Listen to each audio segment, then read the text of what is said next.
코로나19 재유행이 뚜렷하게 감소세로 돌아서자 방역 당국은 실외 마스크 착용 의무 조치를 완전히 해제하겠다고 밝혔습니다. 네, 관련 내용들 김경우 인제대 백병원 가정의학과 교수 모시고 이야기 나누겠습니다.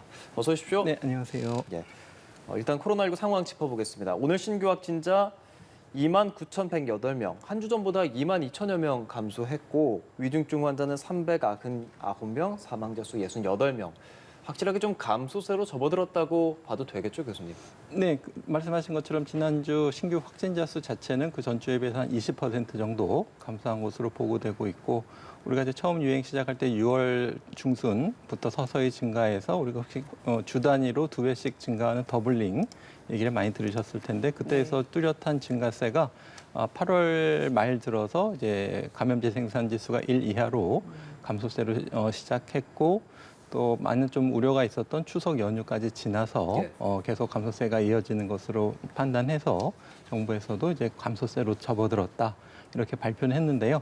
이제 감소해서 여전히 하루에 3만 명씩 발생하고 있고 또 그로 인해서 이제 격리되시는 분들이 30만 명씩 여전히 사회경제 활동을 못하고 계시기 때문에 감소세에 있다와 여전히 많은 확진자가 있고 아직 현재 진행형이다.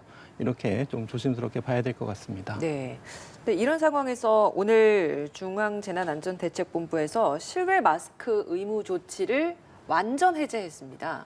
앞서서 아직은 조금은 더 그래도 지켜봐야 한다라는 진단을 현 상황에서의 코로나 진단을 해주셨는데 이 완전 해제 어떤 이유 때문에 이렇게 결정했다고 보세요? 네, 그러니까 실외 마스크 착용 부분인데요. 네. 그러니까 감염 전파 위험도는 이제 실내와 실외를 비교했을 때 실외가 한 20분의 1 정도 감염 위험도가 상대적으로 적은 것으로 알려져 있는데 감염 전파를 결정하는 여러 가지 요인들은 특히 환경적인 면에서 보면은 실내냐 실외냐 또 중요하고 또 환기가 실내에서 어느 정도 되느냐 또 사람 간의 거리가 어느 정도 가깝고 비말 전파 행위가 많이 있는가라는 것이 실내, 실외 이외에도 굉장히 중요한 요인이 되겠고 또 감염 가능 있는 인구가 어느 정도 있고 또 면역이 생긴 인구가 어느 정도 있느냐 이런 복합적인 요인들이 감염 전파 위험도를 결정할 수가 있겠는데요.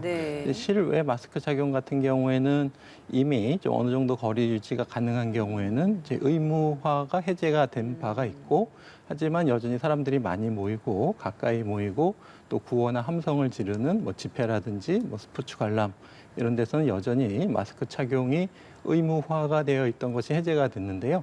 이제 의무화가 해제됐다는 것과 이제 착용이 해제됐다는 건 조금 다를 수가 있어서 그래도 이제 의무화는 해제됐지만 또 여전히 좀 감염 전파 위험성에 노출될 수 있는 분들은 여전히 착용하시는 것이 상황에 따라서는 필요할 수 있다라고 말씀드릴 수 있겠습니다. 그러니까 국민의 편의성 입장에서는 좋다는 느낌이 들지만 조금 전에 말씀해 주신 것처럼 뭐 소리를 지르거나 같이 노래를 부르는 뭐 공연 현장 굉장히 다닥다닥 많은 사람들이 붙어 있거든요. 그 위험성에 대해서 아직도 우려를 표하시는 분들이 많은데 교수님께서 이제 코로나 계속 지금 오랫동안 보고 계시잖아요. 어떻게 생각하세요?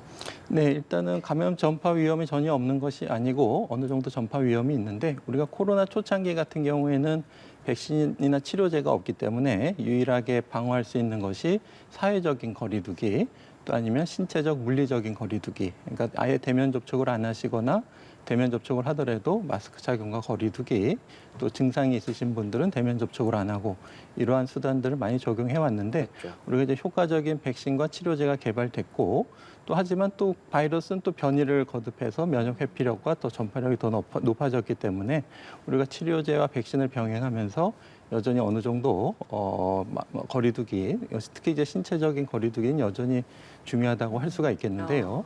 또 그만큼 또 확진자가 생겼을 때 우리 의료적으로 어느 정도 대응할 수 있을 것인가라는 것에 또 같이 좀 검토가 필요한데 일단 중환자 이제 병상 가동률 자체는 감소세에 있고 여전히 여력이 있다라고 판단이 돼서 어떤 실외에서 의무화를 해제했을 때 감염 전파가 어느 정도 증가한다고 하더라도 감당할 수 있지 않겠냐 이렇게 판단한 부분이 되겠는데요. 아까도 말씀드렸지만 여전히 300명씩 일주일에 돌아가시는 것이 괜찮은 수준이냐라는 것에 대해서는 좀 쉽게 판단하기 어렵기 때문에 좀 더 빨리 더 많은 폭으로 감염자와 특히 고위험군 보호는 계속 유지하는 조치는 필요하다고 할 수 있겠습니다. 26일부터 실외 마스크 의무가 전면 해제된다는 점 알려드리겠습니다. 자, 유럽을 가보면 사실 실외에는 당연하고 실내까지도 마스크 착용하지 않는 곳들이 꽤 많습니다. 근데 우리나라는 지금 보면 실내 마스크는 당분간 의무화가 유지되거든요. 보면 이게 OECD 국가 중에서도 실내 마스크 규제가 있는 나라가 우리나라가 유일하더라고요. 이게 마스크 착용에 있어서 조금은 더 보수적인 이 정책을 시행하는 건 어떤 이유 때문입니까? 네, 우리가 마스크 착용 논란은 사실 코로나19 초창기에도 많이 있었죠. 네. 마스크 착용이 효과가 있느냐부터 논의가 있었는데 외국은 안 쓰는데 왜 우리나라는 쓰냐부터 해가지고 그러니까 지금 현재 많은 유행 상황이 좀 감소세에 있다고 하더라도 외국과 우리나라의 차이점들을 많이 좀 고려해봐야 될 것 같고요. 네. 특히 이제 어떤 문화적인 요인, 관습적인 요인도 같이 좀 고려를 해봐야 되겠고 또 의료 대응 체계가 어느 정도 여력이 있고 특히 우리가 열나고 갑자기 병원을 찾을 필요가 생겼을 때 얼만큼 격리 공간이 충분히 준비돼 있어서 열나거나 의심이 돼도 적절한 진료를 받을 수 있는 준비가 우리가 충분히 되어 있는가 이런 것도 국가들 간에 좀 비교가 필요할 것 같은데요. 네. 우리나라의 의료 시스템은 조금 외국과 좀 차이가 있어서 기본적으로 누가 아프시면 좀 보호자가 있어야 되고 네. 또 누가 아프시면 또 찾아뵙고 간병하는 그런 문화들이 있었는데 물론 많이 개선되긴 했지만 네. 여전히 좀 공간이 좁고 또 사람들 간의 밀접도가 높기 때문에 아직 우리가 충분한 의료 대응 체계에서 격리 공간이 여유 있게 또 그런 분들을 충분히 진료할 만한 의료진 특히 이제 소아 같은 경우에도 아이들이 열나고 또 열성 경련을 했을 때 빨리 찾을 수 있는 소아응급실이 있느냐라는 것에 대해서는 우리가 다시 한번 검토를 하고 또 소아뿐만 아니라 산모나 투석 환자 분들에 대한 의료 대응이 충분히 되어 있는지 이런 것들을 여러 나라들하고 좀 같이 고려하면서 우리나라에서 마스크 착용 여부도 좀 같이 검토하는 것이 필요할 것 같습니다. 예. 그럼 지금 화면에 계속 당분간 의무라고 실내 마스크에 대해서 나와 있잖아요. 언제쯤 해제가 될 수 있겠습니까? 네, 여러 가지 요인을 검토해 봐야 되겠지만 많은 분들이 직관적으로 봤을 때 이번 겨울은 좀 지나야 되지 않을까라고 쉽게 생각하실 수가 있는데요. 이제 코로나 전파 위험도도 그렇지만 같이 이제 좀 전파 위험이 우려되는 특히 독감 같은 경우에 같이 이제 전파될 위험성이 어느 때보다 높은 시기이기 때문에 실내에서 코로나뿐만 아니라 독감과 같은 다른 호흡기 질환에 네. 대한 예방을 위해서라도 당분간 좀 실내 마스크 착용은 의무화해야 될 것 같다라는 것이 대부분 의견이실 것 같고요. 우리가 이제 마스크 착용 여부에 대한 논의에 이제 매몰 하기에 앞서서 아까 말씀드렸던 것처럼 특히 이제 백신 접종 같은 경우에도 우리가 고위험군에 대해서 4차 접종률이 얼만큼 되는가. 특히 뭐 많은 분들이 참여하셨지만 60대 이상 고위험군 같은 경우에 아직 50%가 넘고 있지 않기 때문에 네. 백신 접종률이라든지 특히 이제 또 이과 백신이 도입됐을 때 어느 정도 국민들이 백신 접종을 할 것인가 그런 우리 국민들의 면역도에 대한 평가나 백신 접종 진행률 이런 것들도 함께 좀 고려를 해봐야 될 것 같습니다. 사실 방역 정책을 보면 사회적 거리두기도 단계적으로 하나씩 풀었고요. 실외 마스크 해제 역시도 처음에는 한 번에 다 풀지 않고 50인 이상 집단 모임일 때는 유지하다가 이렇게 다 완전 해제되지 않았습니까?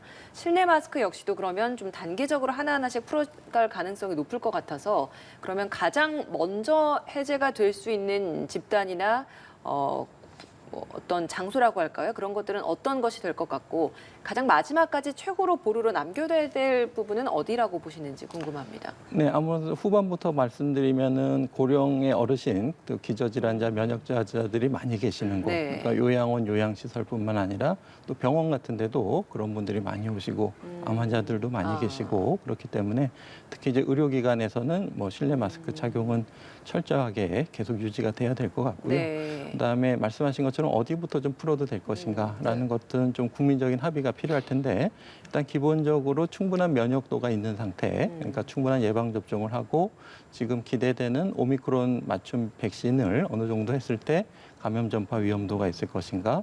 또 이제 전 국민 항체 조사를 했는데 이제 우리가 면역도를 가진 국민이 어느 정도 되는 것인가라는 것들을 좀 적극적으로 고려해서 어느 정도 면역도가 있고 좀 특히 기저질환이 없는 건강하신 분들이 좀 많이 모이는 장소부터는 조금 좀 해제가 가능할 것 같은데 네. 이제 젊은 사람들만 걸리고 고위험군이 안 걸리고 이렇게 딱 나누기는 어렵기 때문에 그렇죠. 이분들에 의한 추가적인 전파 위험성에 대해서 고위험군을 우리가 얼만큼 보호하고 대응할 준비가 되어 있느냐에 따라서 이런 실내 마스크 부분적인 해제도 굉장히 신중하게 접근하는 것이 필요할 것 같습니다. 일각에서는 식당 지금도 마스크 착용 의무지만 사실 식사를 하기 시작하면 벗고 식사가 끝나도 대화를 하면서 끼는 사람들 찾아보기 어렵다라는 얘기도 있어서 식당 마스크 착용 정도부터도 먼저 좀 해제가 돼야 되지 않냐, 실효성이 떨어진다 이런 이야기가 있거든요. 여기에 대해서는 어떤 의견이세요? 네, 맞습니다. 어떤 감염 전파 위험도가 낮다기보다는 말씀하신 것처럼 어떤 그런 행정 규제를 적용하는 데 있어서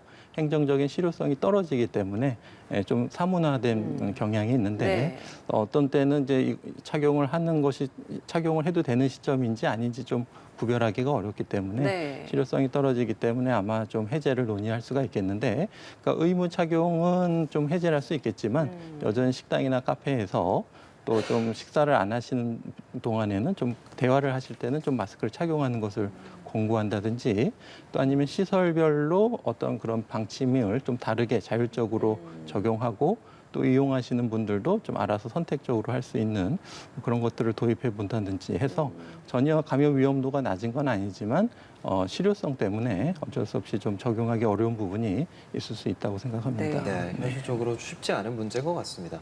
해제 우선순위로 또 논의되는 게 영유아거든요. 영유아들이 마스크가 있는 상태에서 발달을 하고 하는데 좀 지장이 있다. 이게 교직원들의 75%가 지장이 있다라고 대답을 했다고 해요.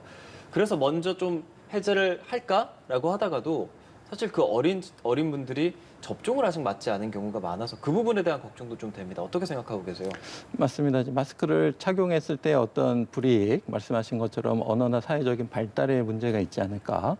하지만 또 그걸 해제했을 때 오는 어떤 건강적인 위해, 또 감염됐을 때 미칠 수 있는 후유증이라든지 그런 것들에 대해서도 충분한 좀 평가가 필요할 것 같은데요. 네. 우리가 마스크 착용 여부를 에만 매몰되지 말고 말씀하신 것처럼 충분한 예방 접종을 하고 또 같이 모여 있는 실내에서 감염 전파를 최소화할 수 있는 공기질을 어떻게 관리할 것인지, 그리고 유증상 소아가 있을 때 이 소아들을 우리가 어떻게 좀 따로 잘 봐드릴 수 있을지, 그러니까 아이를 맡기고 출근하셔야 되는 부모가 갑자기 아이가 아침에 열나면 당황할 수가 있기 때문에 그런 유증상 소아를 어떻게 관리할 것인지에 대한 대안도 좀 충분히 준비하는 것이 필요할 텐데, 그 해외에서는 6개월에서 이제 5세 미만의 소아 예방 접종, 코로나 접종이 허가가 되어 있는데 우리나라에서는 아직 그것조차 되어 있지 않고 네. 또 5에서 11세의 어떤 소아 기초 접종 같은 경우에도 미국은 30%가 넘는데 우리나라는 2% 미만에 머물고 있어서 이 부분 너무 큰 차이에 대해서도 우리가 좀 적극적으로 같이 논의하면서 영유아에 대한 마스크 해제 논의도 같이 병행하는 것이 매우 중요할 것 같습니다. 예. 조금 전에 해외 사례 좀 얘기해 주셨었잖아요. 해외에선 그럼 마스크 어떻게 벗고 있습니까? 일단 해외에서는 관습적인 문화 때문에 일단 학교 같은 데서는 의무적으로 적용하지 않는 데가 있는데, 특히 같은 미국 같은 경우에도 주마다 적용하는 것이 매우 다르고 또 시기적으로 다르기 때문에 일단은 우리가 이제 의무적으로 적용한다는 것, 해제한다는 것에 대해서 충분한 우리가 어느 정도 대비를 할 수 있는 장소별 것이지. 상이라고 말하는 게 뭐 학교에서는 풀어도 된다거나 병원에서는 풀어서는 안 된다거나 그런 식으로 장소별로 하고 있다는 겁니까? 그렇습니다. 특히 이제 고위험군이 계신 병원 같은 데서는 실내 마스크를 착용하게 할 수가 있고, 또 이제 공연 시설별로 어떤 관람을 하실 때 해당 극장에서 우리 극장에서 마스크 착용을 권고하고 있다고 하게 되면은 해당 시설의 규율에 따르게 되는 그런 규정도 있습니다. 또 해외에서는 지금 트윈데믹으로 인해서 좀 걱정을 하고 있다고 하는데, 마스크를 벗게 됐을 때 독감과 코로나가 같이 유행해질 확률이 더 높아진다거나 그런 우려는 없으신가요? 그런 우려가 충분히 있지요. 그래서 아직 실내 마스크 해제는 좀 시기상조라고 볼 수가 있겠는데요. 특히 이제 우리가 이제 독감 환자 같은 경우에도 많은 발열 환자, 특히 우리가 코로나 유행 전에는 한 달에 12월에 뭐 한 400명에서 800만 명이 발생할 정도로 굉장히 빠른 전파가 생기는데, 우리가 코로나 유행하기 전에는 독감 의심 환자는 검사 없이 어떤 타미플루 같은 항바이러스제 치료 투약이 가능했지만, 코로나 유행하는 시기에 그런 독감 유사 증상 환자가 발생했을 때 우리가 어떻게 해야 되는지 진료 지침이 아직 나온 것이 없기 때문에 일단 코로나인지 독감인지 감별을 하고 또 그런 환자들과 또 일반 환자를 충분히 구분해서 격리해서 진료를 해야 되기 때문에 다른 병으로 진료를 갔다가 특히 이제 면역 질환자, 기저 질환자분들이 그런 감염병에 또 감염될 노출 위험이 높기 때문에 우리가 아직까지는 그런 환자를 좀 어느 정도 적절한 격리 시설과 격리 진료 절차가 아직은 여전히 필요한데 그것을 우리가 충분히 수용할 준비가 아직 부족하다. 특히 이제 소아 같은 경우에는 매우 곤란을 겪으신 부모님들이 많이 계시고 또 지금 코로나 유행 동안 많은 또 자녀를 잃으신 부모님들도 계시기 때문에 우리가 거기에 대한 충분한 준비를 하고 트윈데믹에 대한 우리가 좀 조심스러운 준비, 실내 마스크 해제 준비가 좀 필요할 것 같습니다. 그러면 지금 이 시점에서 영유아들 상대로 백신 접종을 좀 더 늘려야 한다고 보세요? 네, 그렇습니다. 독감 같은 경우에는 특히 이제 6개월 이상 어린이들은 접종을 하는 것이 매우 중요하고 독감도 그렇고 코로나 백신 접종도 그렇고 코로나 백신도 그렇습니다. 기초 접종 같은 경우에 뭐 아직까지는 모든 어린이에게 권고되고 있지는 않지만 네. 특히 고위험군 어린이들 같은 경우에는 어린이들도 코로나19 예방 접종을 충분히 하는 것이 매우 중요한데요. 우리가 0에서 9세 아이들의 코로나 사망자가 32명에 이르고 있습니다. 네. 그리고 사망까지 가지 않는다고 해도 밤에 많이 열이 나고 갑자기 소아응급실을 찾아야 되는 상황에서 네. 소아응급실 못 찾는 경우가 아직도 많기 때문에 우리가 아직은 좀 충분히 물론 이제 충분한 의료 대응을 늘리는 것도 중요하지만 발생 자체를 좀 줄이고 무엇보다 좀 예방에 좀 치중하는 것이 매우 중요하다고 할 수 있겠습니다. 예, 알겠습니다. 다음 주 월요일 26일부터 실외 마스크 의무 조치 완전 해제가 됩니다. 그 부분에 대해서 김경우 인제대 백병원 가정의학과 교수와 말씀 나눴습니다. 고맙습니다, 교수님. 고맙습니다. 네, 감사합니다.